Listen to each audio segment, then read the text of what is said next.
Michael, it's so amazing to virtually meet you again here right before Christmas. It will be published right after, or actually during Christmas.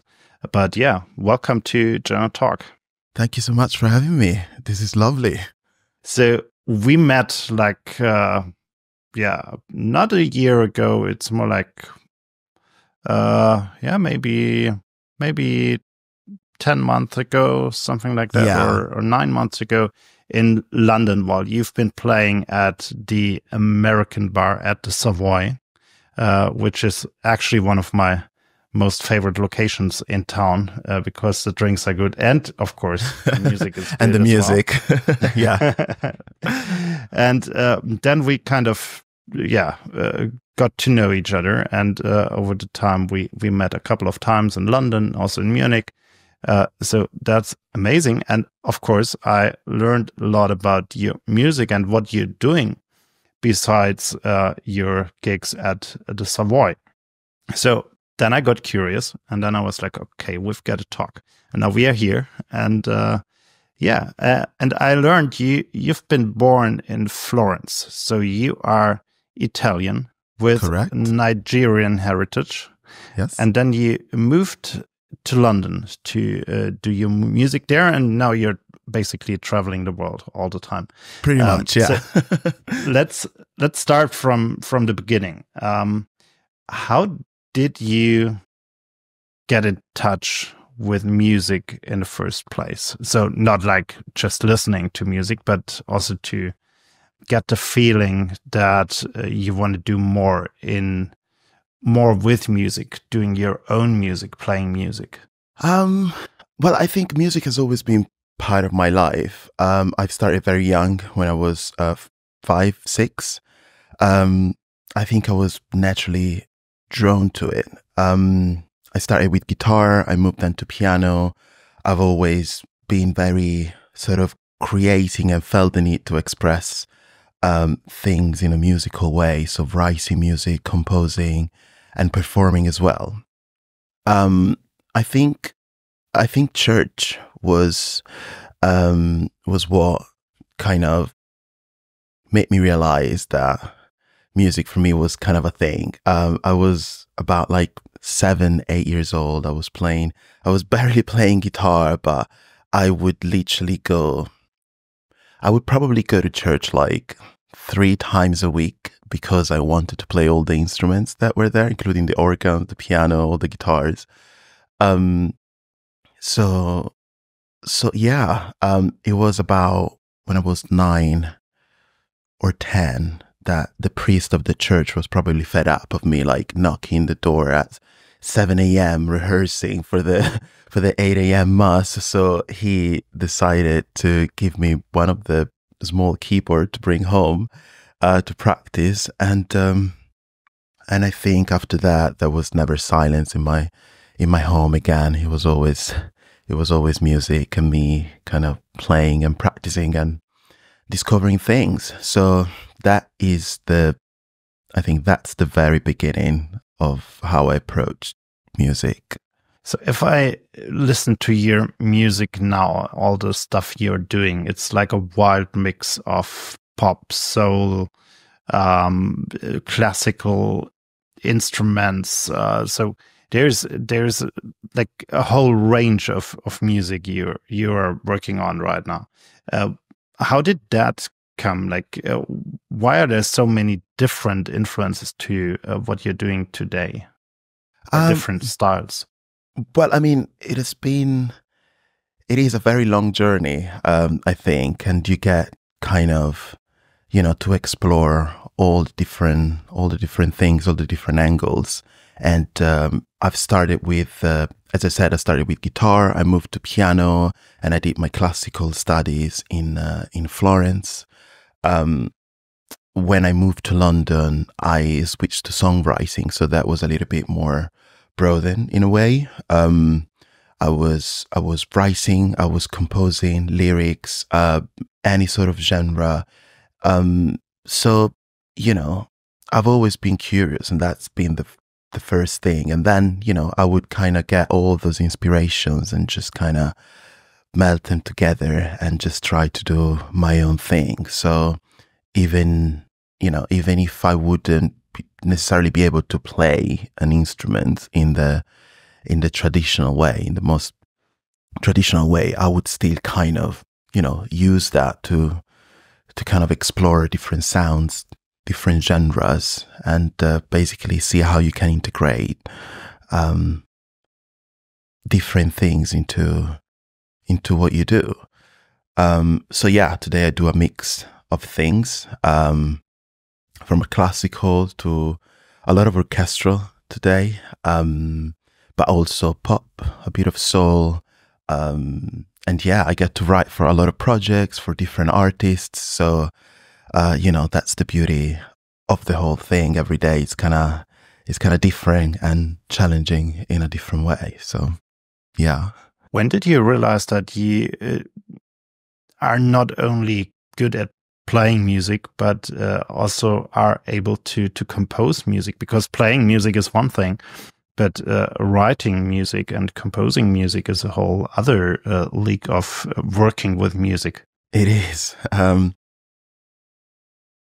I think it came very natural to me. I was composing music. I was writing songs even before I knew that could be a job or something. Like, I was just, that was my natural way of expressing things, whether it was like writing a funny song because something funny happened at school, or funnily enough, memorizing poetry and stuff when you're in school. Like, music has always been my way of kind of, in a way, dealing with things naturally. So, it's just something that you start when you're young, and then like you perform, you study, you get to listen to a lot of music. So that kind of shapes the way that you approach the instruments. And for me, it was never really like, right, we're opening a book and we're reading the music. We start reading the music and we just play the way it is.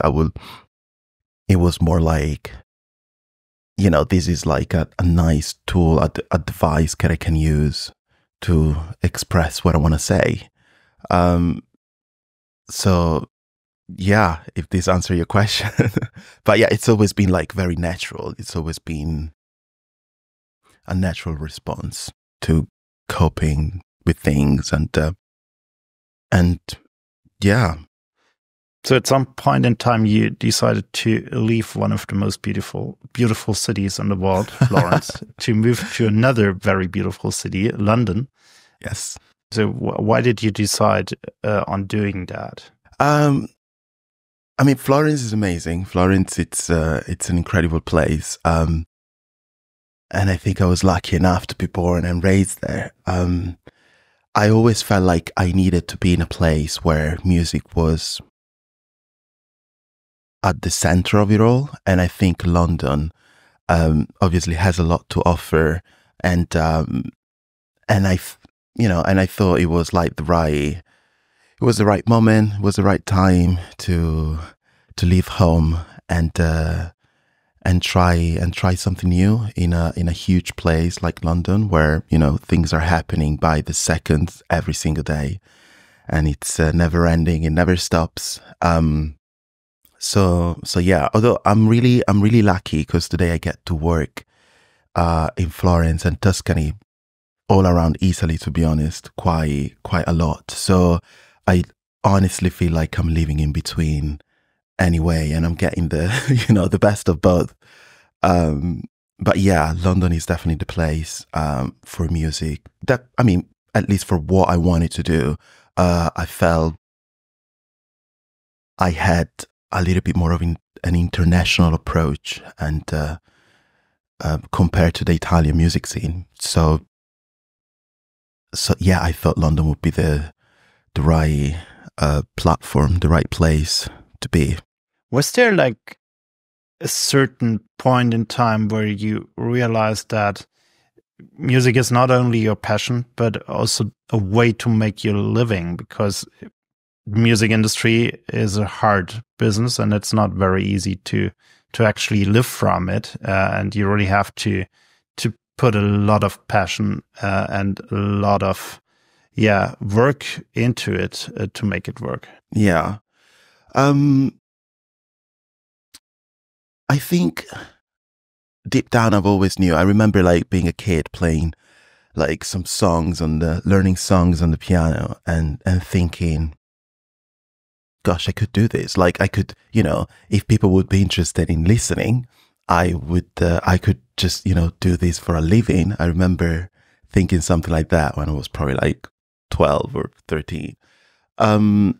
So it's always been there. I think gradually people start showing an interest in what I was doing. Again, I wasn't fully aware. For me, that was just cool, something that you do after school, something that, I finally had my keyboard and then my piano in my home. So, that's it. So it's always been there.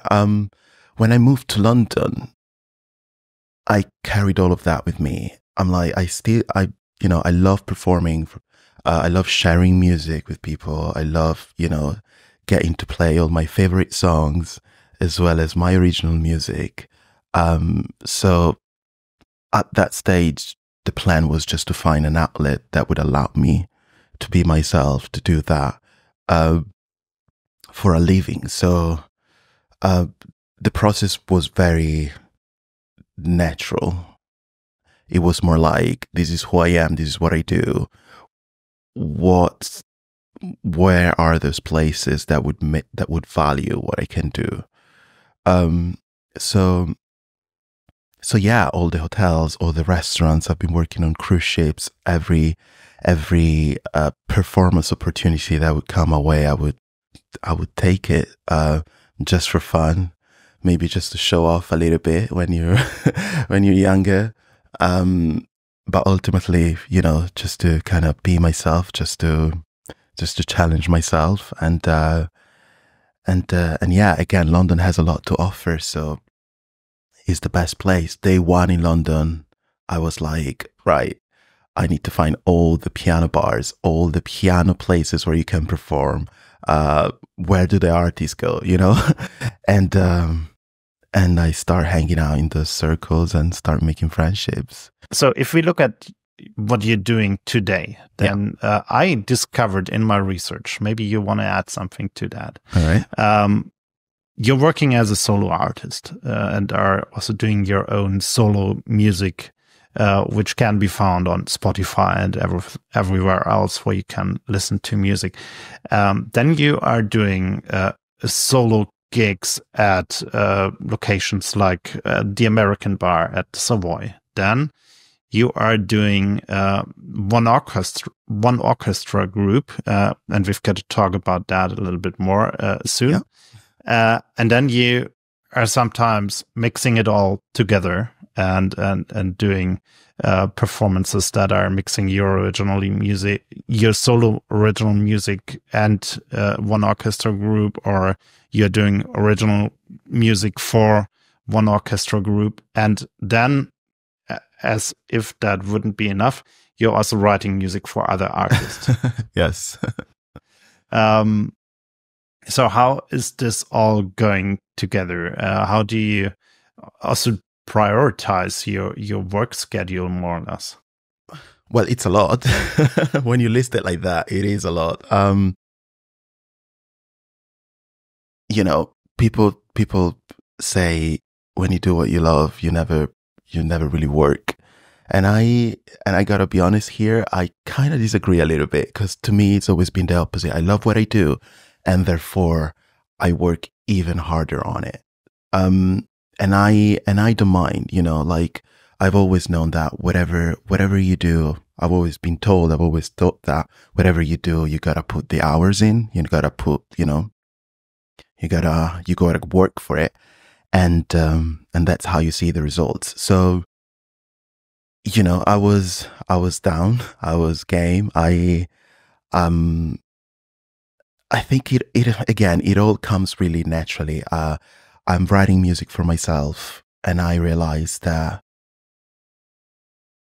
I've always been drawn to that orchestral sound, writing for strings. arrange for full orchestras, something that I didn't necessarily learn to do it when I was a kid, but again, curiosity got me there anyway. Experimenting first, studying it later at university. Obviously, the classical approach helps with kind of with all of it. So it's something that I've always been doing. So I write for myself, then I think I can write for other people, especially if they like what they hear when I write for myself. And again, it's just another way for me to be creative. Like I've always felt like I've got so much to share, so much to say musically, that, there's so much that I want to do. And initially everything doesn't really make sense because it's a lot of different things. So growing up, it was like, okay, I'm writing this, now I'm writing for this, now I'm doing a video game, now I'm doing theater, and nothing really made sense for a while. It was just me having fun and enjoying the process of creating and seeing all the results getting better and better. So if anything, it's addictive. It's just something that, I can't wait to sit in the studio and see what's going to happen next, because you never know, and that's the beauty of it. I would then, bring all that music. I would trying to find all this platform that would value what I do. So what if I find a place in London that would allow me to sit at the piano and just to play whatever I feel? Like I don't have to read, I don't have to, prepare like a huge set list or like an entire show. For the first time, I can just sit down at the piano and just play what I like, what I feel, without fear of being judged the way that you might be judged in the classical world, where you have to perform at a certain standards every single time. So all of these, again, is like kind of forming a picture of a painting where I'm doing multiple things and I still don't know where it's going to lead, but I know that I'm enjoying it, so I'm going to keep doing it. The OneOrchestra kind of glued everything together. The OneOrchestra is my project, is a company that allows me to put all of the things that I do and give them a meaning, a proper platform, and to channel in the right way to the right people, so that I can kind of carry on doing most of the things that I love musically without having to compromise. I love my solo career, the music that I write for myself, but then you always get to the point where you have to choose and compromise because of branding, because of what you're saying, because of your style. So, on the side, I always had all these things going on, which I didn't want to abandon. So, OneOrchestra allows me to write for a multitude of projects, from media, music for media, music for different artists, orchestra. We've accompanied artists on tour, so lending then my string section, my orchestra section to different artists to do their thing and follow their creative, follow their journey creatively. So doing creative directions for them. It's a lot. It's a lot of hours, but it is my passion. It is what it feels like I'm here to do it. I can't recall a day where I actually chose, okay, I'm going to do this. I've literally just show up and kept doing what I love. So yeah, here we are. Years later, London, Florence, Munich, and it's beautiful. So whenever I talk to creative people, I'm always interested in learning more about their creative process when working on creative projects. What sources of inspiration are you using, and how is that process actually looking like? Is it like you've got a certain day and you've got to write something, you've got to compose something, or is it more like there is an idea kind of flying to your mind, and then you're just starting to scribble it down and sit down on another day and do a whole thing out of it. The creative process is always, it's a mess. First of all, it's a lot to kind of unfold and learn. It's always different. It's one of those things that you kind of have to analyze and study a little bit and learn how to use it. Learn like the right process for you, if it makes sense, because it's, you know, different for everyone. For me, and it evolves over time. It's not always the same. Well, so when I first arrived in London, I went to university, and the songwriting course that I did, they were asking us to write 3-4 songs a week. And this would be mainly for, you know, exercises. And then you start like joining little projects where you're starting having deadlines, and you're working in teams. So you generally just kind of, you know, you're just in a room with people, surrounded by instruments, and you just, you know, you just write. That's the best way to do it. You just kind of, you know, take it out there and see what happens. Obviously, over time, you refine the process. You learn to know yourself and how it works with you. And for me, ideas, I mean, you cannot sort of like control creativity. It kind of comes to you, right? You're going through your days and you get little ideas. You hear something, you see something, you experience something, and you're like, oh, this could be cool for a song. Whether it's like a little melody, a little riff, or something you hear somebody saying, like on a sidebook somewhere randomly. Yeah, I would just like, you know, record those little ideas in my phone, or just write them down on a piece of paper wherever I can, so that when I get into the studio, I can, you know, unfold that idea and develop it and see what it is. Today I'm doing a lot of traveling, a lot of touring, so all of this is on the go. I would get like 3-4 ideas a day. I just write them down, I record it down, and then when I have studio time, I just work on them. And I still don't know what they're going to be. I don't know if it's going to be an idea for me or something that would work for a different project. It's just something cool. And again, being curious is what for me is essential, because I don't get to listen to all the voices in the head that says, oh, this is not good for this, maybe you should try this instead.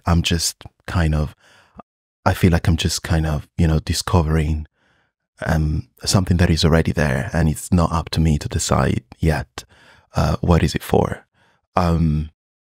So yeah, but it's literally this is what I love. Like, just sit down in the studio in front of a white canvas and just kind of being inspired.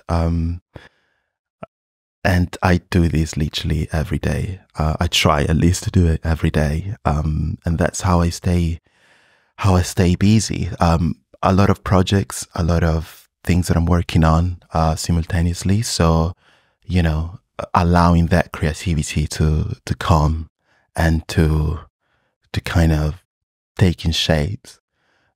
It's essential. It's what I love doing every single day.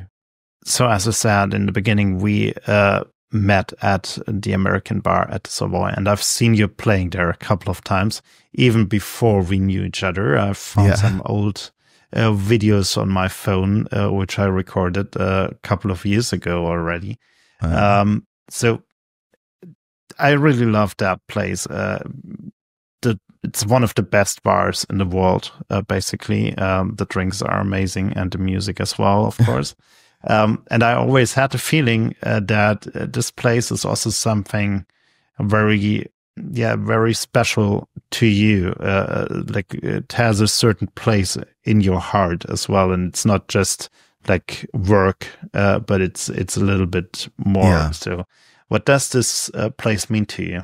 The American bar at the Savoy Hotel in London feels like home a little bit, you know. So earlier I said that day one in London, I would look for places where that would value what I do. And the American bar is one of the first place where I went knocking and and literally just like that, I said, "Hi, I would love to get the chance to play here. How do I do that?" I was lucky enough to find the right agent, the right people that helped me getting in there with my own show, with my own thing, and yeah, it felt right from the beginning. To be honest, I remember thinking, yeah, this might be like a little, you know, part-time job that I do while studying, and you know, who knows what the next thing will be. But I'm loving it. You know, it's just like a place where I can go. I've been there now for 7 years, 6-7 years, probably more, and yeah, you know, I get to play. I get to play my own music. I get to play my favorite songs, and it's an amazing feeling having a place where you literally can just like. For me, it's literally relaxing. It's unwinding. Like after a long day, if in the evening I get to go in an American bar and playing a show, it's just, you know, is what I would naturally do as a kid after school. I would, you know, I would sit at the piano and learn to play those songs. So I'm kind of doing the same thing. So I'm incredibly grateful for having that platform to keep doing that.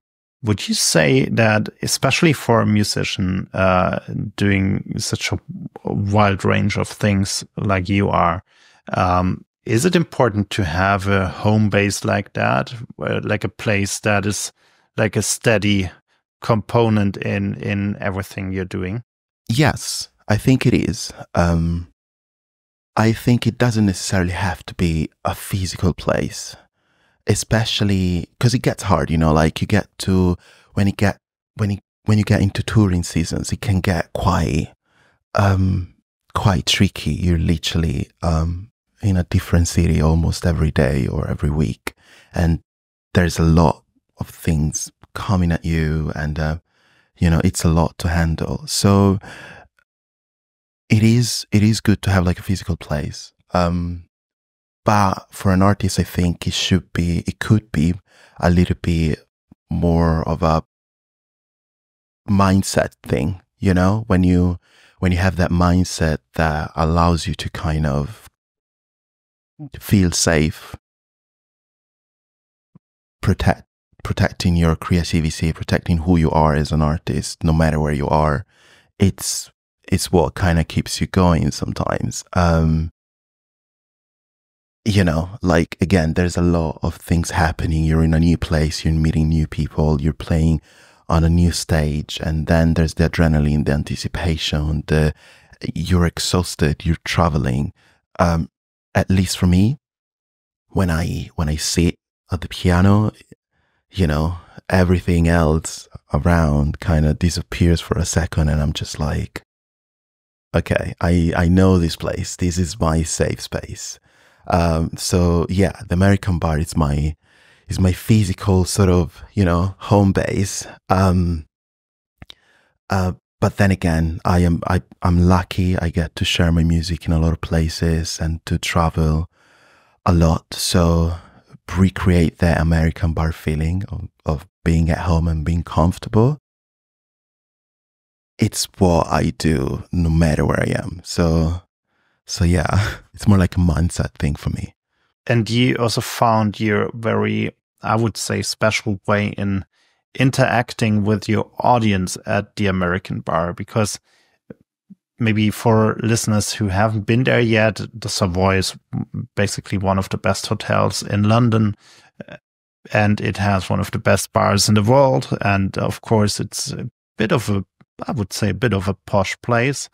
And you've got a very international audience. Yes. People from all over the world are coming there. And you kind of found a very, I would say, professional, passionate way of interacting with your audience. Yeah.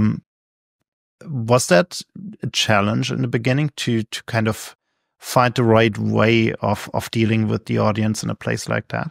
Well, I mean, you learn, like it's at least when I joined at the beginning, it's a new environment. And I happen to be right in the center, at the center of the room. So I can't, just kind of quietly, analyze it and see what's going on. It's a learning curve. Again, music was the safe space. So music was like the sort of the key that would allow me to get in. So I've always felt safe with that. It doesn't matter. Like, it doesn't matter where you are. Sometimes that's what I think when I'm about to perform somewhere new, somewhere where I don't know the audience very well. Bottom line, people want to enjoy the music. People would, hopefully, they would connect with some of the, classics, well-known songs that we all love. So that's the bottom line. That's the safety net. It's all about music eventually. Like, as much as we all have like, our own artist ego, which can be used in a good way, is not necessarily a bad thing. But sometimes I really kind of like to step back and remind myself that it's all about the music. So it was very interesting for me actually to learn that, you feel a little bit intimidated at the beginning. You are in such an iconic, amazing place, but then people respond to it in sort of the same way as I've seen in different places, and suddenly you realize that maybe this could work. I'm not like, I don't feel like necessarily out of place. Like, it's music bringing me here. So hopefully people will value and will understand that I'm trying to say something, and I'm just here out of passion, enjoying the music that I'm playing as well. It's not that showing off anymore that you got as a kid when you're learning. So, it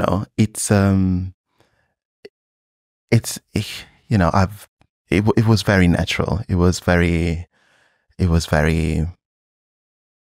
was a natural process. I got to learn the place, the audience, and yeah, it's been a beautiful journey, to be honest. Like, this is taking me back. The first time I was in an American bar, I was a little bit scared though. You never know. You're in the middle of the room on your own, playing music. You hope people would like it and that they can enjoy it, and that you're good for you're good enough to play in one of the most famous bar in the city, in the world. And yeah, it's been 7 years now, so I think we've done something good. The year is coming to an end slowly but surely. And at this time of the year, it's always time for a Spotify Wrapped, that little feature inside of Spotify where you can see what's the music you've been listening to over the past 12 months and the artists that have been your top artists and genres and so on. So if we would look at your Spotify Wrapped for this year, what kind of artists would we see in your top 5, and what kind of genres would we discover in your top 5 list? Interesting question. It would probably be a mix. It would be a lot. I definitely spend a lot of time listening to calming music, especially when I get into a very high season of touring.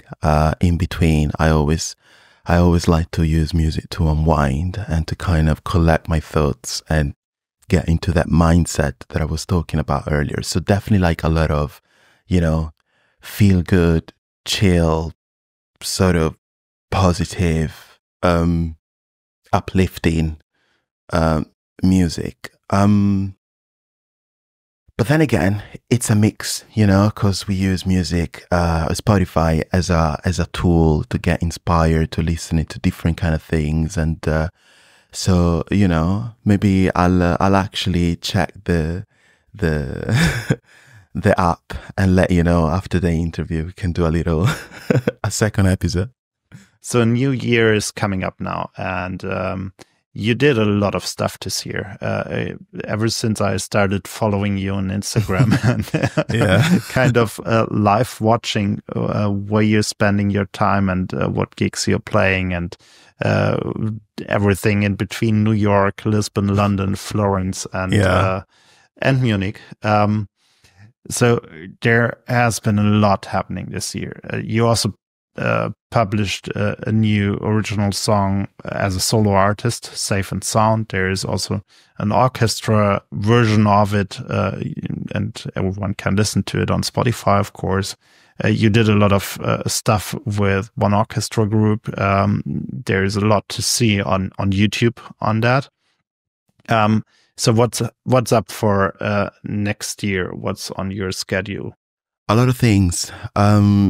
This year has been incredible, and this is the phase where I just get to kind of stop a little bit, to slow down and get to be grateful for the things that I've done. Next year is gonna be similar. A lot more music for sure. A lot more collaborations, a lot more partnerships as well. We've got a very busy schedule already for 2025, and funny enough, 2026 is already shaping up, which is crazy. But yeah, so a lot of travels. I'm excited to keep doing what I do, travel, sharing music with people, connecting with people. It's truly one of my favorite things. You've seen how music has literally led us to connect, and you never know. It's always interesting to see where music takes you, and so I'm definitely excited for 2025. So keep following the journey, because it's gonna be fun. It's gonna be a good one. Yeah, so I'm definitely following and hoping to see you even more often on stage next year, and also for a couple of Negronis or other drinks. Time. You're always welcome. Thank you so much for your time. And, absolutely. Really looking forward to meeting you soon again. Thank you for having me. See you soon.